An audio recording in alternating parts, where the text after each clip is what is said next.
যুক্তরাষ্ট্র ও ইসরায়েলের সঙ্গে চলমান যুদ্ধ শুরুর দিনগুলোতে ইরানের ৩ বোমারু বিমানের পাইলটকে কাতার আটক করে রেখেছিল বলে অভিযোগ তুলেছে তেহরান। তবে কাতারের এক জ্যেষ্ঠ কর্মকর্তা আন্তর্জাতিক গণমাধ্যমের কাছে প্রকাশ্যে এই চাঞ্চল্যকর অভিযোগ অস্বীকার করেছেন।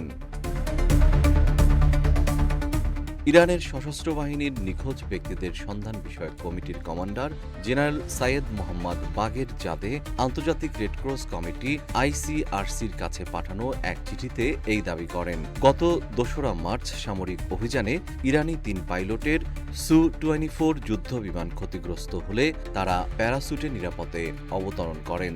তেহরানের অভিযোগ, এরপর কাতারি কর্তৃপক্ষ তাদের বেআইনিভাবে আটক করে পরিবারের সদস্য বা আইনজীবীদের সঙ্গে যোগাযোগের সুযোগ দেয়নি। তবে কাতারের পররাষ্ট্র মন্ত্রণালয়ের মুখপাত্র মাজেদ আল আনসারি ইরানের এই অভিযোগকে ভিত্তিহীন ও বিভ্রান্তিকর বলে পাল্টা জবাব দিয়েছেন।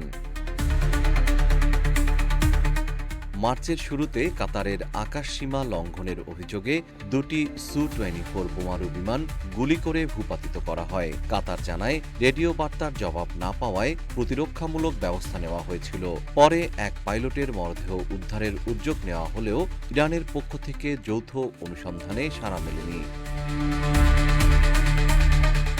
এদিকে ইরান রেডক্রসের কাছে ৩ পাইলটের শারীরিক অবস্থা তদন্ত ও দ্রুত মুক্তির ব্যবস্থা করার অনুরোধ জানিয়েছে। ঘটনাটি দুই দেশের চলমান কূটনৈতিক উত্তেজনা আরও বাড়িয়েছে।